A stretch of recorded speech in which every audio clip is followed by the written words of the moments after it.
Heavy is the head that wears the crown. I put in extra work that just can't be found.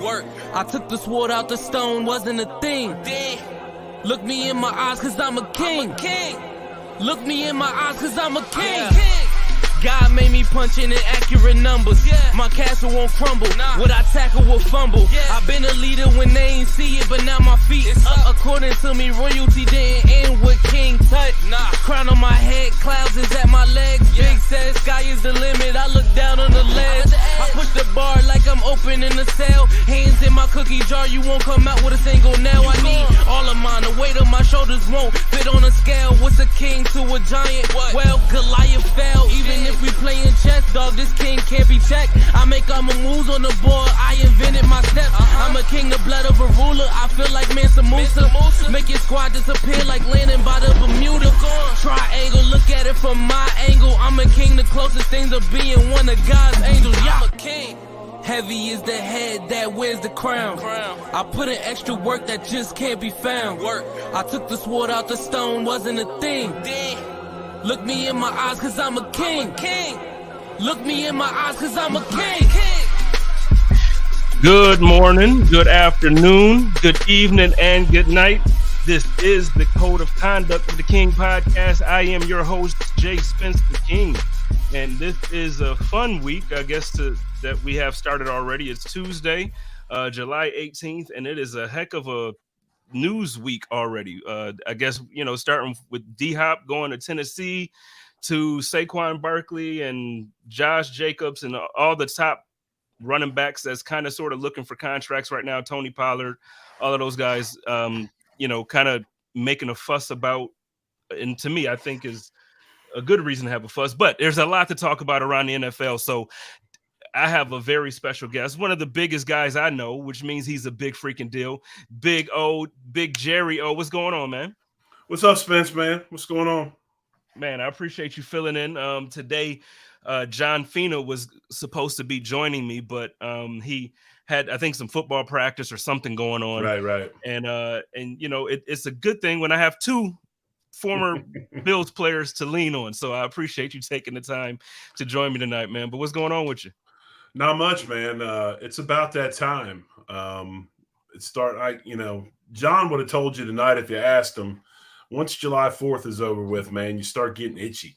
You start getting that feeling again. You start understanding that in a couple of weeks you got to pack that car up and start rolling northeast up into Buffalo, heading to Rochester, getting ready for training camp. And even this many years later, you still get that feeling, man. It was like, when 4th of July is over, you get that nerve. You also get a little bit of sadness because, pretty soon that's the best you're going to feel for about 7 months when you head out there to the first day of practice and, start beating on people. But no, it's about that time. My sons are getting geared up. My oldest is getting ready to start camp as a coach. My younger one is getting ready to start camp as a player. So I'm excited, man. Pretty soon we're going to have football to talk about every day. Like actual football. Like, I guess technically yes. we have something to talk about now. The rookies, for some teams, the Bills are one of those teams. The rookies reported, for mini camp or training camp or whatever you want to call it. And so I guess now going forward, we should have some stuff to actually talk about. But, I feel you, man. I feel you. This time of year is always like, for me, I miss the NFL. Like, the Super Bowl is over, like that following week when Sunday hits, it's like, oh, there's no football. Yep. So I miss it immediately. So to get here to July, man, it's just like, okay, all right, something has to give. The day that first camp breaks, and obviously, and evidently the Chiefs reported today, rookies and quarterbacks, but, there's always that saying, all is right with the world. Football season has started, and it's definitely upon us. Well, let's get started with it, and I guess so to get right into the show, let's start with the RB money, the running back money. That's a big topic right now. I don't want to talk about it too long. I feel like everybody this week on all of our shows are going to do a deep dive into it, so right. I don't want to go too deep on it, but just I'll give my opinion, and I want your opinion. So let's start with you. What's your opinion on first, do running backs deserve the type of money that they're asking for? And then B, right. Is there a problem with the way the NFL is handling these rookie contracts and all of these tags that we got, the franchise tag and whatever else Right. they want to use? I and we're going to dive deep into tomorrow night in Line to Gain. Sarah and I have talked about it. We're going to probably get into more of the contract look and the money look and things like that. But just off the surface, the players in the NFL have nobody to blame but themselves. I put this out there this morning on Twitter, first thing in the morning. John Butler one time told me in a contract negotiation, I was actually going to have to take a pay cut. I was going to have to take about a $35,000 pay cut to weigh all the vet minimums and how many years you play and all this. It's a long story, but I was going to have to take a cut. And I'm like, well, John, obviously I don't want to do that. And John's comment to me was, sometimes in negotiations you have the hammer and sometimes the other guy has the hammer. And right now I have the hammer. I'm able to do this. That's what I'm going to do. And it was a very respectful, he said it in a very respectful way, and he was right. It's how negotiations go. And about 3 years ago, when the CBA was up again and the players in the union had the opportunity to renegotiate this deal with the ownership, they had the hammer. Mm-hmm. They had all the power, because when the power structure on this, what it comes down to is, yes, I know the owners have all this money and everything. If you don't have players, you don't have premier players, you don't have a league, okay? And for whatever reason, the union, the message was clouded. They got the veteran guys to, and if you look at this thing, there's different portions of the union. There's the players that are the current players, and there's the retired players. So the retired players, it's Nolan Harrison who kind of is the voice for that segment of the union. They have a specific message that they're putting out there. And I actually went to a retired players event in Washington, D.C., when this whole thing was starting to get talked about. And they're like, look, this is what you got to take back to your guys. This is what you got to tell them. And, they bought the older guys easy. They gave us a couple extra $100 a month on our pensions. They were happy, so they were taken care of.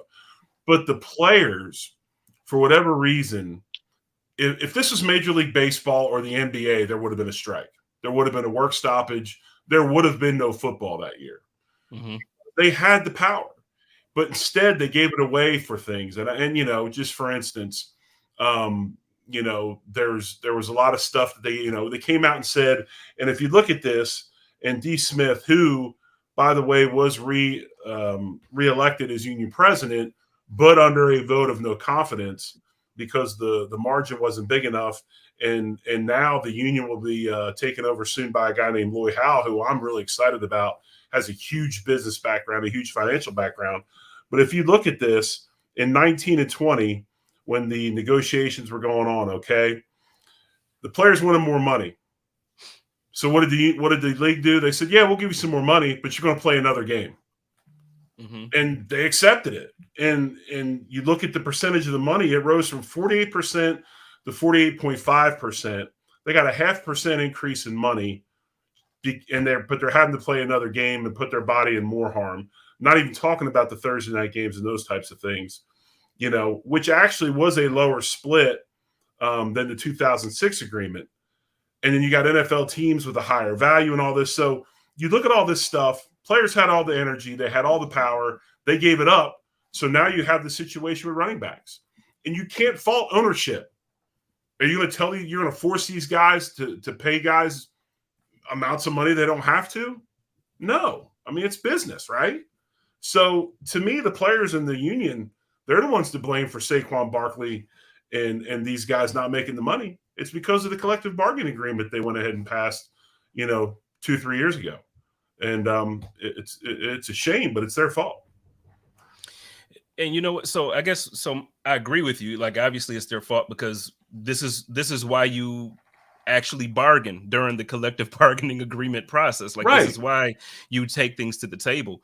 And I remember when this last one just passed, and like, there, obviously as a fan, you felt like this was a victory because we weren't going to miss football, right. But I remember looking at it and saying, like, man, I don't know if these things are the wins and the victories that they think that this is. and sure enough, the first big thing that comes around now is these running back contracts and the way that they, utilize the franchise tag and their rookie contracts basically utilizes them for their entire prime of their career. I don't know. And for me, it's one of those things where it's like, would it be smart for some guys to do like the Deebo Samuel thing? Like, do you want to be paid as a wide receiver, but then be used as a running back, or are you trying to be paid as a running back? And because that's where it comes down to. Like, if I'm that good of a player, if I'm, I don't know.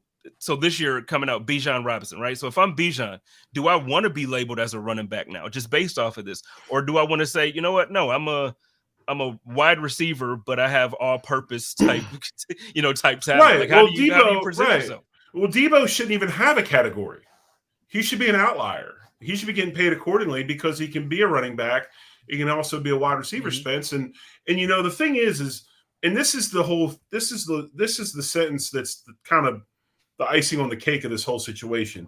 In a time when NFL team values are skyrocketing, when franchise values are skyrocketing, player salaries have been pretty much stagnant or the same.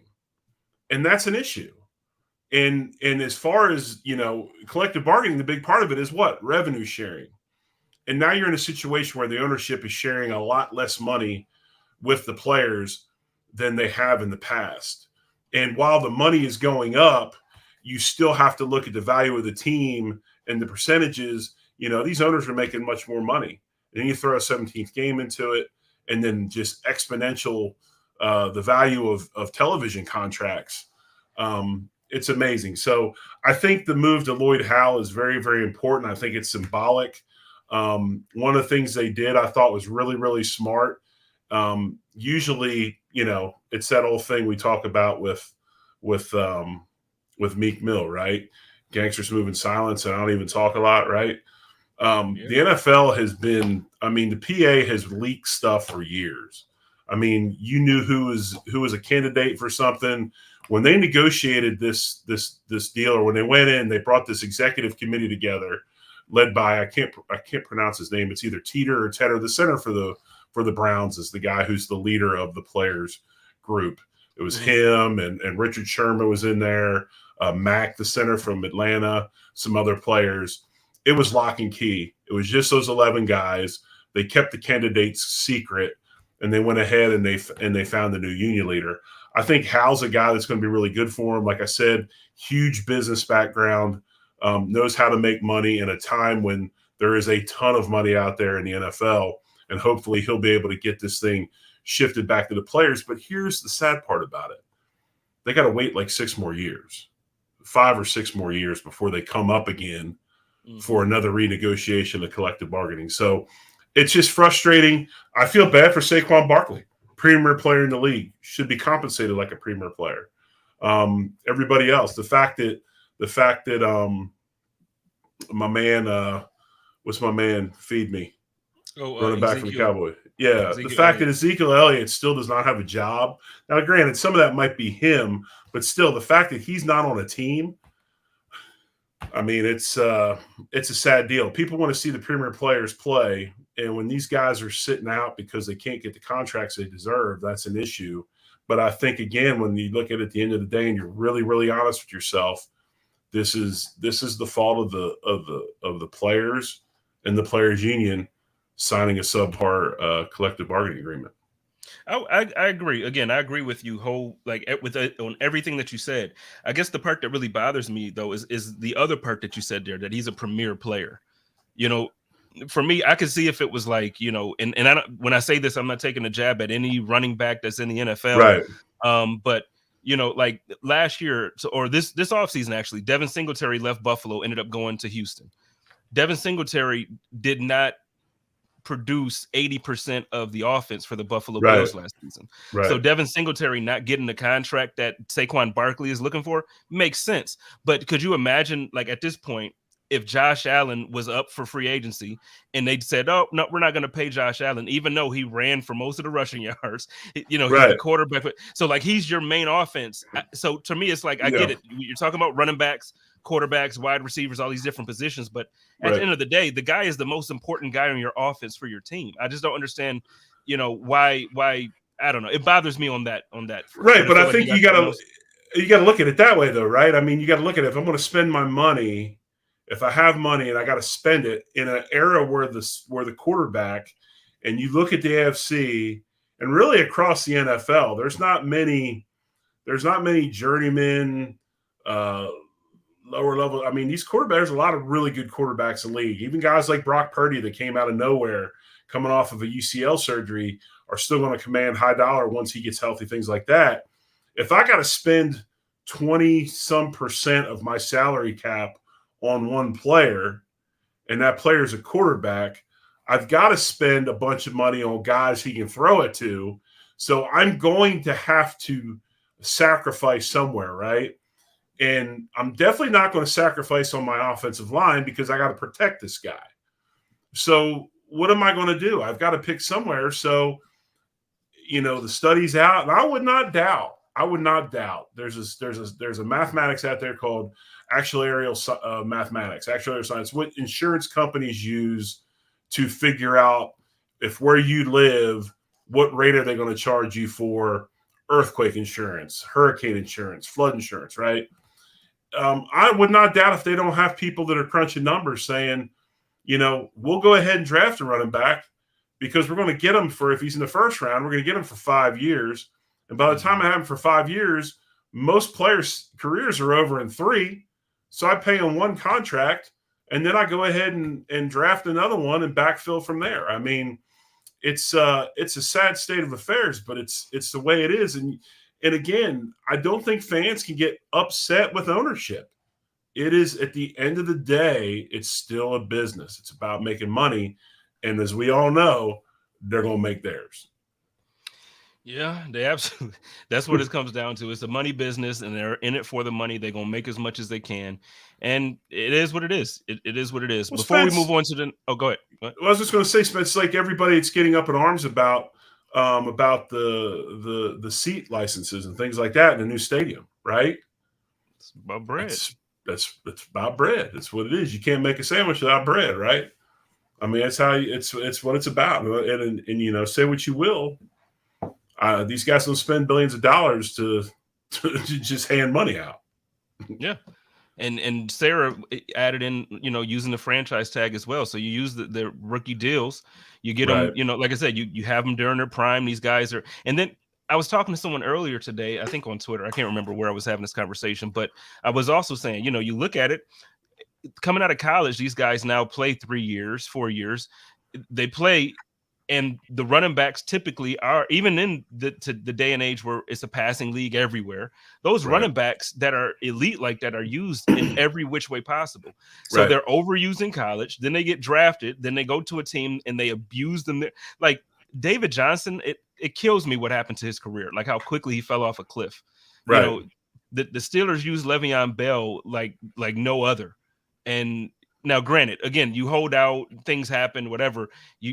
But still, it's like some of these guys, I understand when we're talking about the regular formula, but when you're talking about these superstars like this, man, and I think Bills fans should be the loudest in support because we got the benefit off of LaShawn McCoy coming over from the Eagles, getting a second contract. So, but we can move on from that. I don't want to spend too much more time on it. We already spent. Who'd ever thought, Spence, when you had kids and they came home and they said, "Hey, man, you're gonna start football practice today. What position you want to play?" "I'm gonna play running back," and then you try to beat them to death so they don't play.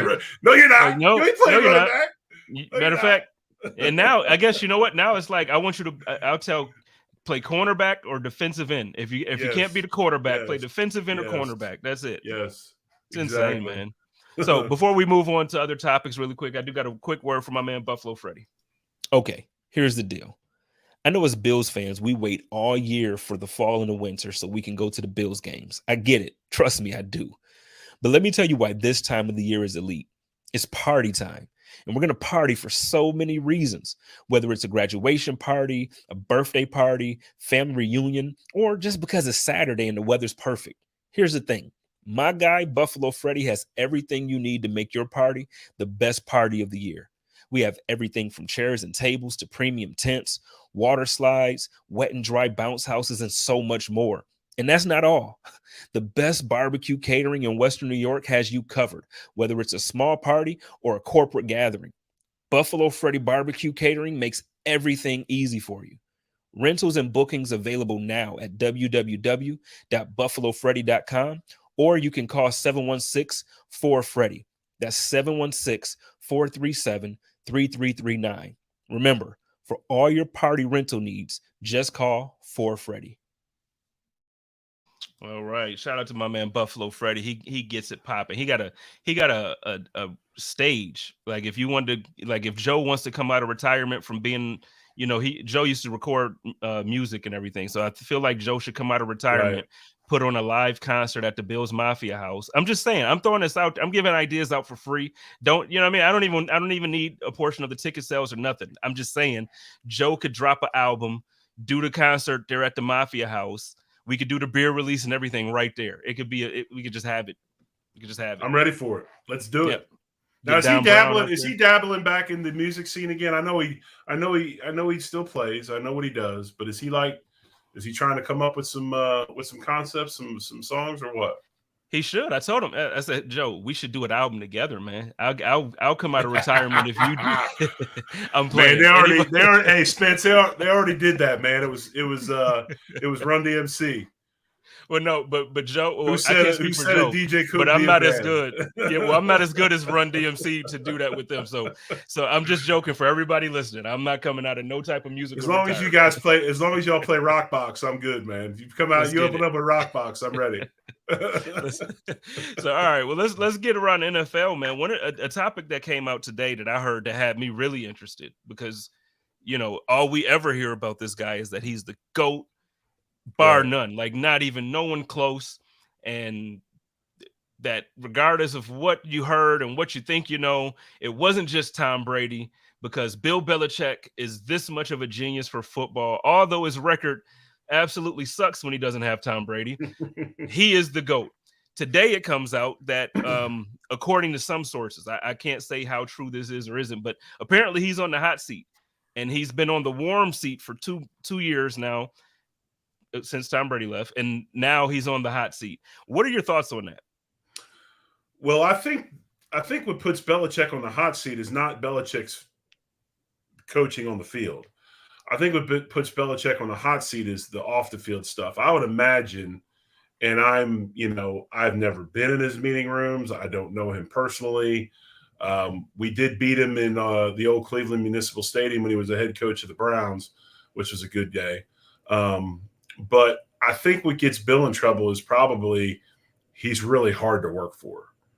I would imagine that there's probably a lot of turnover in the front office. There's a lot of tense situations. And I would think this whole wanting to prove himself after Tom Brady left has probably taken that to the nth degree, considering, too, his age and knowing that he doesn't have many years left before he's out of football. So, I still think he's a premier coach. Obviously, any coach that's any good will tell you, okay, yes, coaching's important, but you got to have players to execute what you think up, right? I mean, I watched Andy Reid in Philadelphia for how many years? Mm-hmm. They got close. They went to Super Bowls. They didn't win it. Now he goes to Kansas City. He gets Mahomes. He has Kelsey. All of a sudden, boom, he's an unbelievable coach. He wins a couple Super Bowls. So, yeah, I mean, I think he's on the hot seat, but I would have to think a lot of it is just the off-the-field wear and tear and grind of dealing with him day in and day out. It can't be getting any better. And if Mac Jones plays like the old Mac Jones and not the new Mac Jones, it's going to get really tight, really tight this year, because considering he's in a division where you have the Bills, and if you listen, there's a lot of people that aren't picking the Bills to win the AFC East. And I've said it before, it's the hardest division in football. And it's not going to be any easier for Belichick this season having to play Miami twice, the New York Jets twice, and the Bills twice. So I could see why that would definitely be happening. Well, listen. So you're in Oklahoma, right? Yes. Is marijuana legal there? Yes, very much so. Okay. So it's legal in Arizona now, and I know Buffalo just opened up a couple Well, I should dispensaries say from what this: I'm hearing. it's medical marijuana here. Medical So use. you go online, you tell the guy you got plantar fasciitis or a hangnail, and they give you a card. So it's They give you a basically card. legal. But yeah, Okay. yeah. Well, I'm asking that because apparently the people that are not picking the Bills for the division are on this this medical marijuana in Oklahoma, Buffalo, or Phoenix. I don't know what the heck is wrong with people. I understand that Aaron Rodgers is there, and this wasn't even where we were supposed to Right, go with this conversation. right. They're killing me, man. Like the Dolphins, them signing Ramsey is not closing the gap from what we saw at the end of the season. Bringing Aaron Rodgers over, I'm sorry, did y'all watch him in Green Bay last year? Now, I'm not saying that he fell off the cliff. He's Aaron Rodgers. I'm going to respect him, but he wasn't exactly MVP candidate Aaron Rodgers last season either. So I need y'all to really put some respect on the team that has consistently now been at the top. I'm not saying like we're there for 20 years like the Patriots were, but come on, like we got the division. Y'all got to. Well, obviously, you called it. Marijuana is legal in New York, and three of the people that picked the Jets today were on the Get Up panel on ESPN. The one that did not, the one that picked the Bills, is Dan Orlovsky, and I have to say he knows a little bit about football. But I am not quite as harsh on the Aaron Rodgers situation as you are and others are. I still think Aaron Rodgers is a hell of a football player, and I've said it before. Aaron at 80%, hell, even 75% is better than most in the league. Added with the defense, I think they're going to be really good. But I do think the Bills are going to be better than they were last year as well. So my worry in the division is more along the lines of the Dolphins, just because now I say that thinking about what we did last year with Leslie Frazier running the defense. It'll be interesting to see if things change with Sean McDermott calling the defense, and will they handle that team speed that the Dolphins have a little differently. But no, I think the Bills are still the king until somebody knocks them off. And that's all I'm saying. For the record, I do want to say I agree. I think if anybody is a listener of Code of Conduct, or if they listen to Chop Up or Hump Day Hotline or all that stuff, then let everybody know. Everybody knows how much I love Aaron Rodgers and how long I've loved Aaron Rodgers. I just think at this point now the Jets got him on the back end of his career. So right. I do think he's better than what they had. I think they'll be a better team than they were last year. But I'm talking about straight up, oh my God, the Jets are now Super Bowl favorites. I'm sorry. Aaron Rodgers has been great Aaron Rodgers, and he only has one Super Bowl to his name. So I just want to caution people against saying everybody is going to be Tom Brady when they leave their team and go to another team in their 40s. I know, but you well, go ahead. You always make the comment, okay? Would you rather say in a conversation, Spence, I know Jim Kelly's only won one Super Bowl. Okay? I mean, we know how hard that is. I have no problem with him winning one Super Bowl. I don't have a problem with him winning one Super Bowl. I think Aaron Rodgers is, I've said this plenty of times on public record, I think he is, if not the best quarterback I personally have watched, like the guy that I think overall, I think he was, did he have the winnings? No. And I know Bruce says wins are not a quarterback stat. So if I'm going to, of all time, me personally rank quarterbacks, I put him just behind Dan Marino to me personally. I think Dan Marino, and then Aaron Rodgers. But I'm talking about right now, 2023, Aaron Rodgers going into New York or New Jersey. I don't think that he changes it that much that it's like, okay, these guys are Super Bowl favorites. He wasn't a Super Bowl. And that's what I mean. I don't mean he has one. I don't have one as a fan. So I can't talk crap about Aaron Rodgers and his Super Bowl. Right. I know what you're saying. I'm just saying that when it comes to the Jets, it's like, okay, so you got Aaron Rodgers. Now you're Super Bowl favorites. No, they do have a great defense. Do you think Hall is going to be healthy enough, or do you think they're going to go out and try to get Cook? I don't know, man. I could see him going out and getting Cook. I just got a lot of faith in what they're doing defensively. I just really do. And I think it takes Aaron Rodgers, takes all the drama out of the offense. Okay. Robert Slay, where the head coach, he's not going to have to worry about offense. they've got a head coach over there now. They got an OC, whatever. Now he's going to concentrate even more on the defense. That whole mix to me. But yeah, I could see him going trying to get Cook. I mean, with Hall in the situation that he is, if they got the money, I don't know what their salary cap situation is, but it'll be interesting. I mean, it's AFC East, man. It's going to be a knockdown drag out. It's not going to be a cakewalk. It's definitely going to be interesting this year.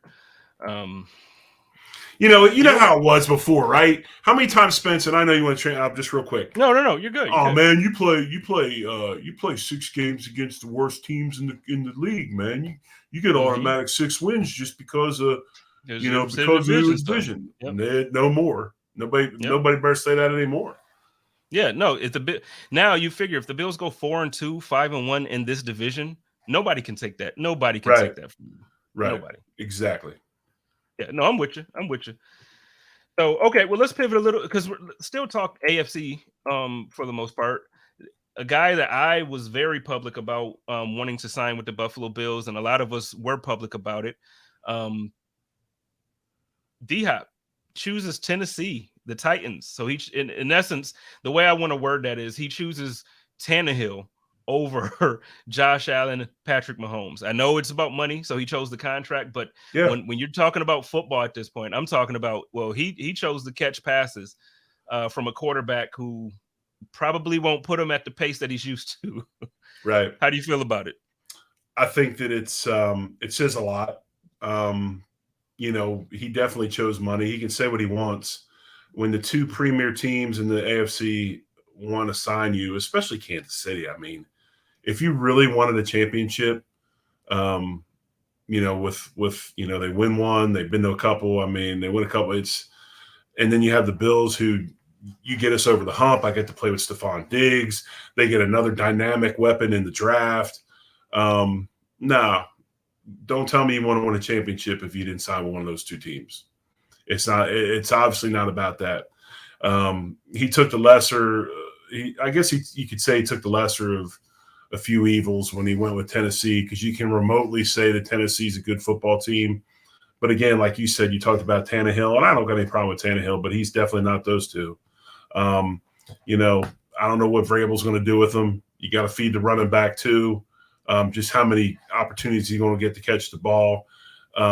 They're still reeling from their GM getting rid of A.J. Brown last year. I mean, they're still trying to figure that out, right? So they go ahead and get D-Hop to bring him in, even though, D-Hop's a tremendous receiver. He's a different style receiver than Brown. So, hey, nothing but love to him. I like him. He's one of my favorite players in the league. I think he's a great player. But don't tell me you want to win a championship when you have the opportunity to play for those 2 teams. And you ain't got to sign a long-term deal, right? Yeah. Just sign one. Do a sign a one-term deal. You had a great contract when they traded you to Arizona. You got money. Just sign a 1-year deal. Go chase a ring, and then go make a move. And we started the show off by talking about the running back situation and the contracts there. I'm never gonna fault a player for saying I want to go get money. I want the bag. Right, I'm never gonna fault him. But like Jerry is saying, don't come out in public and like make a big deal. You're pounding the table. No, I want to win a championship, and I would love to play with one of these quarterbacks. And these, like, don't make it out to be this thing like it's about winning when it's clearly, I mean, because it's clearly about money. And the thing about AJ, so you mentioned AJ, I just don't get it. Now I get it. It would cost a little bit more to have kept AJ, more. But AJ's younger, and I think at this point of their careers, I think it's fair to say that at this moment, I would feel like AJ's the better of the 2, right? Like, I think he is in the game that they're playing now. I think that if you had AJ and D-Hop on the same team, they complement each other really well, right? Mm-hmm. And I think that's where we lost some stuff with Diggs last year. Where was that other guy, that physical guy, to come along? I think Gabe's a great receiver. I don't have any. I'm not. Mm-hmm. This isn't a bash Gabe thing, but you have to have complementary pieces, right? So I think those 2 complement each other well. But when you look at football the way it is now, the way a lot of things are going, it's a lot of one-on-one stuff, a lot of 50-50 jump balls, back shoulder stuff. You got to have that physical. I was thinking the other day, there was a lot of conversation, and you and I texted last night about it. We were talking about Eric Moulds. E Molds would absolutely just go bonkers in today's game because he was A.J. Brown before A.J. Brown. Yeah. He was a huge receiver, strong hands, could go up and apex the ball. He could run away from people. People forget he had kick return touchdowns early in his career for the Bills.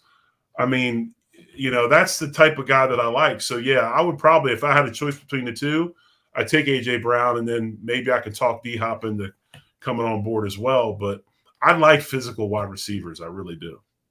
No, I hear you. And on that mode situation, like first, I just want to shout him out. So his birthday was it yesterday or Sunday? I believe it was this week. I know that. Yeah, it was this week. Yeah. Modes.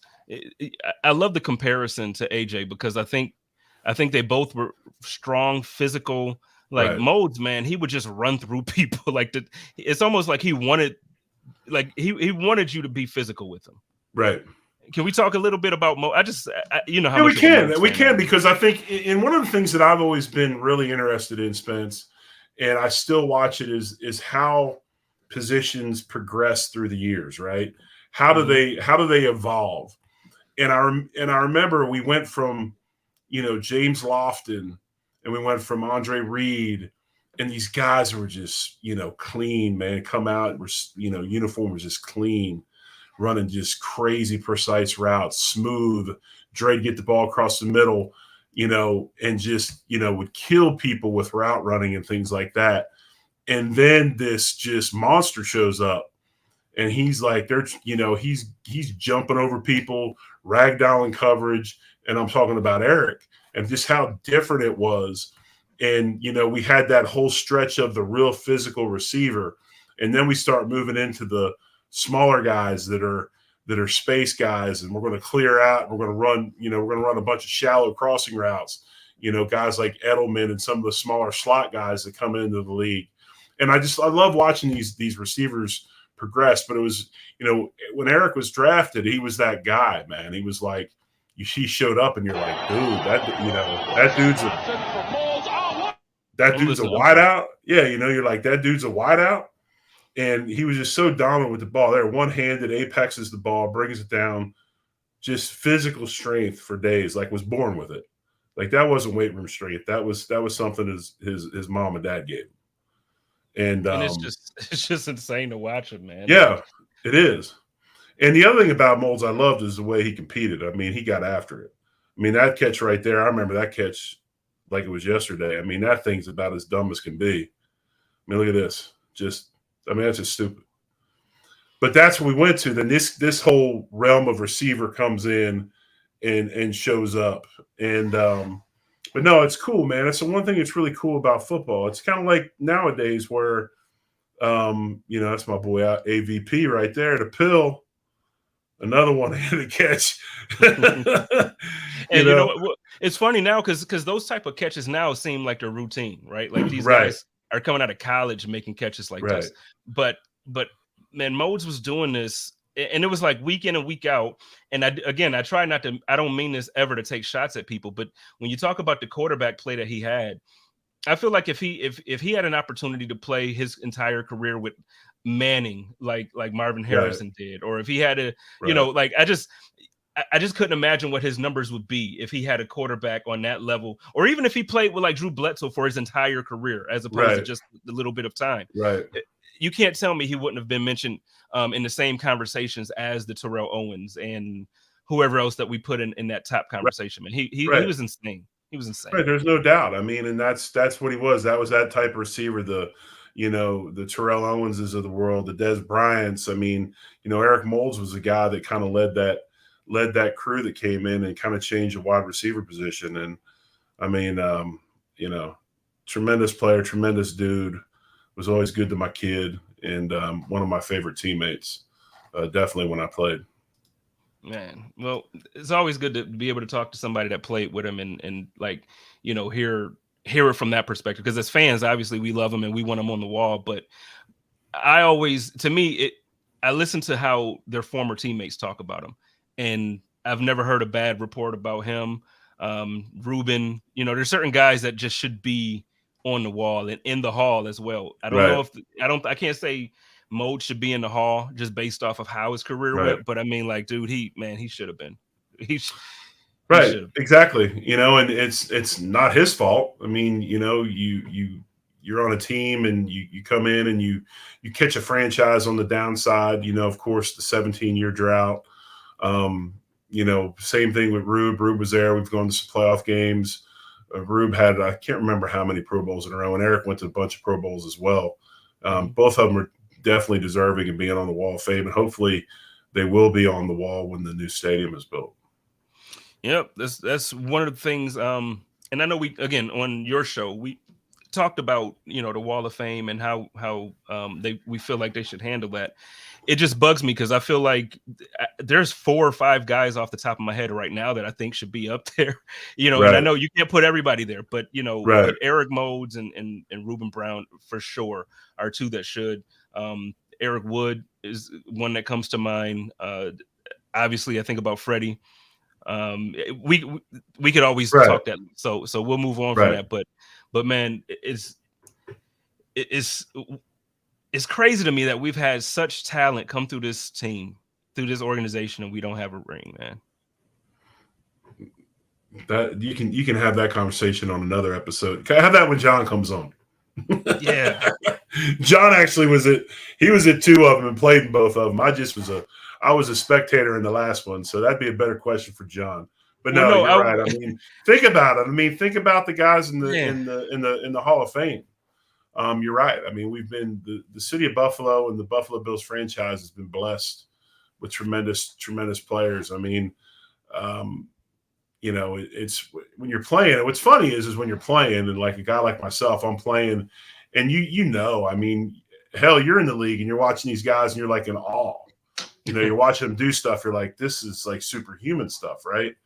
But it's really cool. I mean, it's there's a local radio guy here in town named Pat Jones. Pat Jones used to be the head coach of the Oklahoma State Cowboys football team for a long time. He's really tight. He got the job after Jimmy Johnson left and went to Miami. And then he followed Jimmy, helped him a little bit in Dallas. Excuse me, but he was Jimmy Johnson's tight ends coach in Miami.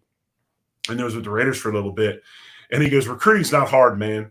He goes, anybody could have driven their car up to the edge of the football field in Palestine, Texas, and opened the door and seen Adrian Peterson and said, yep, that guy's going to be really good. He goes, it's not hard to see.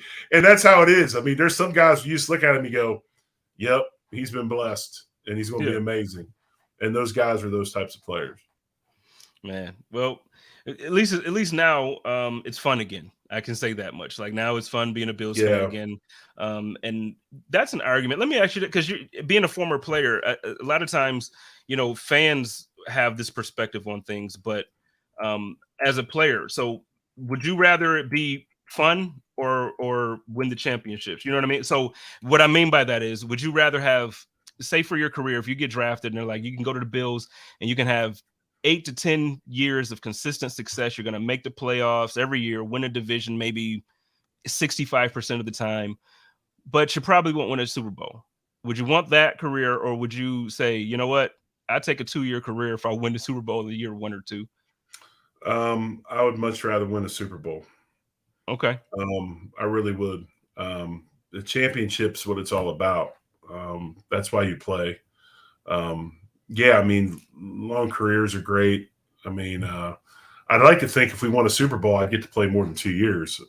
Touche. You know, did your job. But right, I did my job. But you know, one thing that's funny about really good football teams, and really it's really good teams in general, but some of the most stressful, miserable times I've had in sports were on teams or been associated with teams that were really, really good.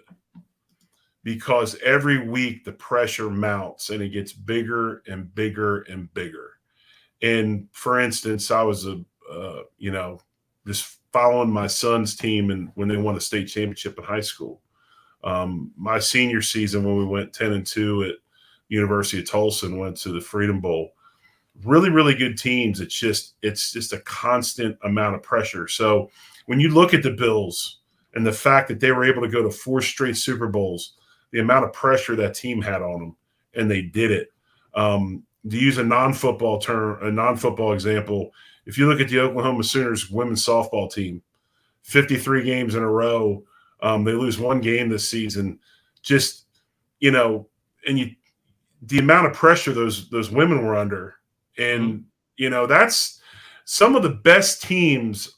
It's some of the worst. It's just it's tough because you have that shroud hanging over you all the time because you got the target on your back every waking minute of the day. Every article's written about you. How are they going to beat you? Who's coming to beat you? Can you sustain? Can you maintain? Are you going to crumble? Are you going to choke? And so that's why some of these teams that have sustained success, it's really impressive because it's not easy because of the amount of pressure you're under. And see, I feel like that's kind of what happened to our team last year. I mean, obviously with a ton of other things that they dealt with as a team and as a community. But I feel like being the hunted, coming out of that offseason, everybody was saying, oh, the Bills are the Super Bowl favorites. Josh Allen is the MVP favorite.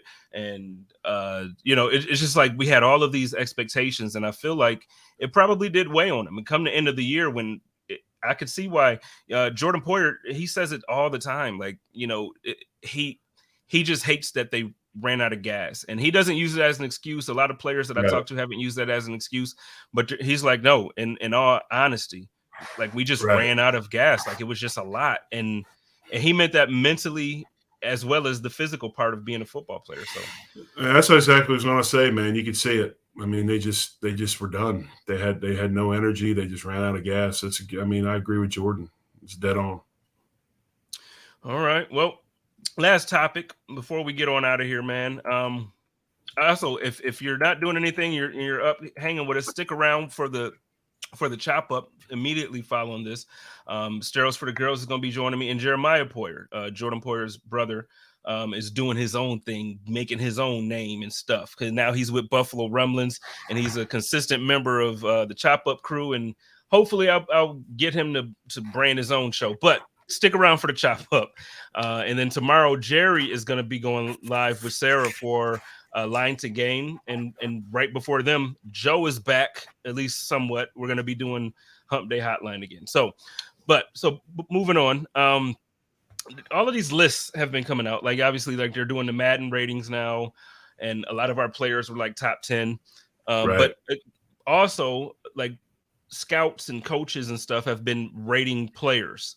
And it came out that, Josh Allen was the third best quarterback, but it's not just that they said he's the third best quarterback. It's a certain way that they said it that I wanted to talk to you about. I wanted your opinion on it. Okay. So the way it was quoted is that Joe Burrow, so it wasn't even about Josh Allen, right? But Joe Burrow is reportedly viewed as the second best quarterback in the NFL, and it's not even close, according to an AFC coach. Burrow was recently ranked as the second best quarterback in the NFL by executive scouts, coaches, players, done in a survey by ESPN. One scout said that Burrow's consistency is a lot like Tom Brady and Drew Brees. Another coach said Burrow is more skilled than people give him credit for. What are your thoughts? Well, I have to disclose everything since we were going to talk about this. I did a little quick dive into comparisons. Statistically speaking, they're almost dead even. Mm-hmm. Okay. Passing yards, touchdowns, interceptions, they're almost dead even. The only thing that they played each other once in a divisional playoff game, obviously we know how that went. Burrow's 1-0 against Josh and the Bills. Burrow did take him to a Super Bowl his rookie year. Then they went to a conference championship game and lost. I think that the problem sometimes with football is, and I had this conversation with some kids this past weekend,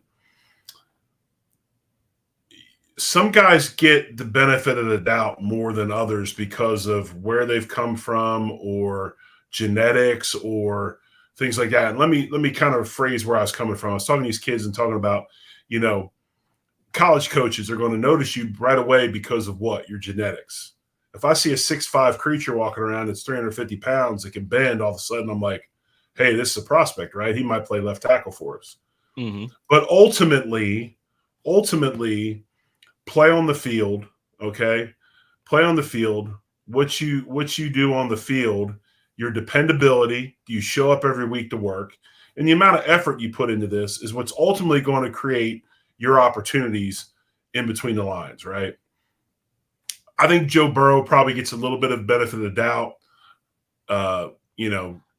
He went to Ohio State first. Josh went to JUCO. He then transferred to LSU. Josh went to Wyoming. Burrow won a national championship. Josh won the Holiday Bowl maybe? Burrow wins the Heisman. Josh got to go sit at the ESPN Awards and was mentioned for probably the Unitas and maybe the Maxwell Club Award, but didn't win one. You know what I'm saying? So Josh goes winning the draft. So if you look at it, it's not always fair. It's not always fair, but usually that type of guy gets the benefit of the doubt more than the other guy. It's called human nature. To me, anyway, I mean, I think it's kind of a dead heat to me. Statistically, they're the same. I know that Burrow has had the success in the playoffs. They go to a Super Bowl. I really like Joe Burrow. I think they're interchangeable. One thing I like about Burrow, maybe a little bit more than Josh, and it's even hard to say that because Josh does it in a different way. Joe is this very – maybe what would have been cool, and I hate to bring this whole thing up, is if Joe Burrow and Josh Allen switched places, how would Joe Burrow have handled the whole Diggs situation? Would that have happened? How would that have happened? Because I do like the way Burrow competes. I like the way he holds himself in press conferences and stuff. Josh does a fine job, and the way Josh competes is running fools over, jumping over guys. I mean, he's a dog on the field. I mean, he really shows it in his play. But maybe Joe's a little more polished. Maybe he was a little more whatever. You can't say that anymore about Josh because he's rolling with a Hollywood girlfriend now, right? So that puts him in the upper echelon of pro quarterback. So really, other than the playoff success, they're kind of the same guy, wouldn't you think?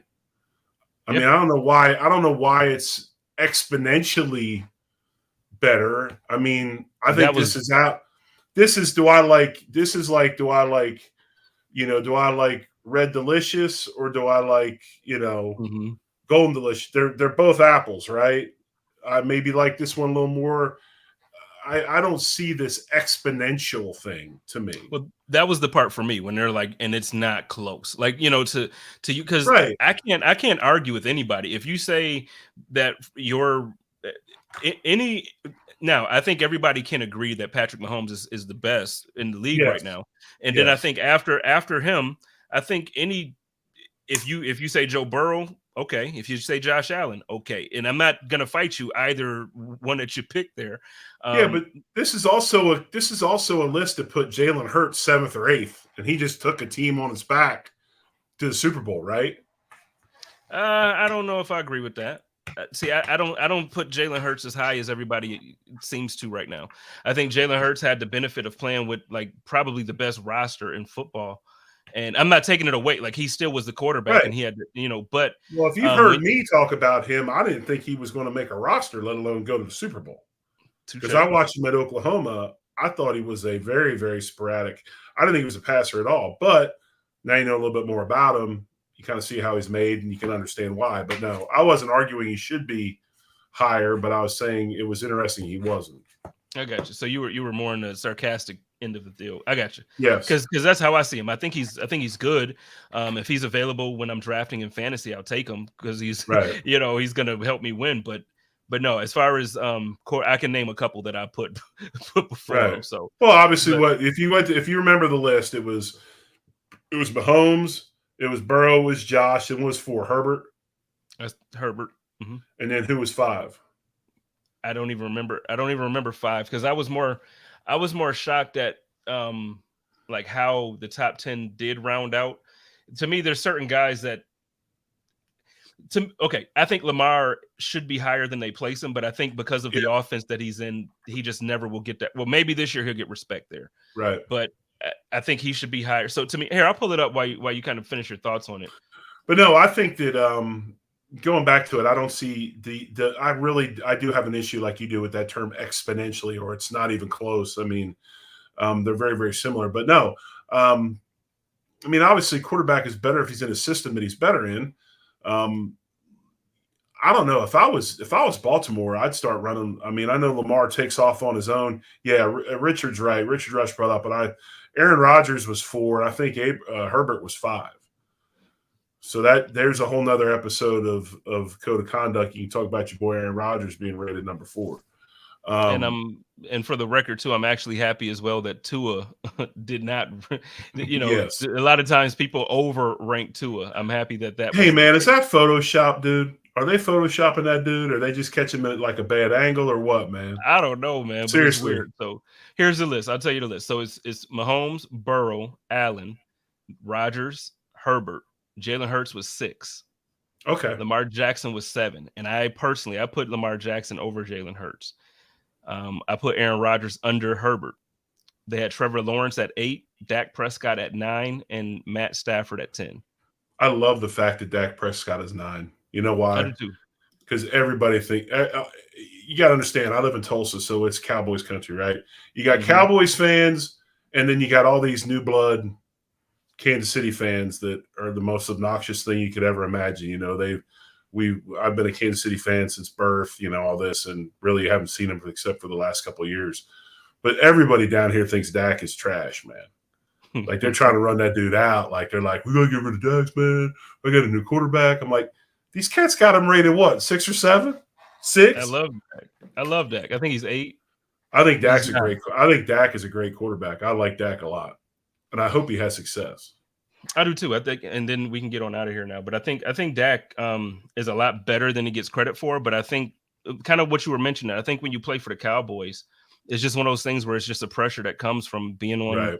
You know, it's like in basketball. You play for the Lakers or the Knicks. The Knicks can be the worst team in the league this year, but it's the Knicks. So they're gonna, you're gonna pay attention to the Knicks every year. So I just think with the Cowboys, he can throw an interception, and to the world, it's weighted like 10 interceptions.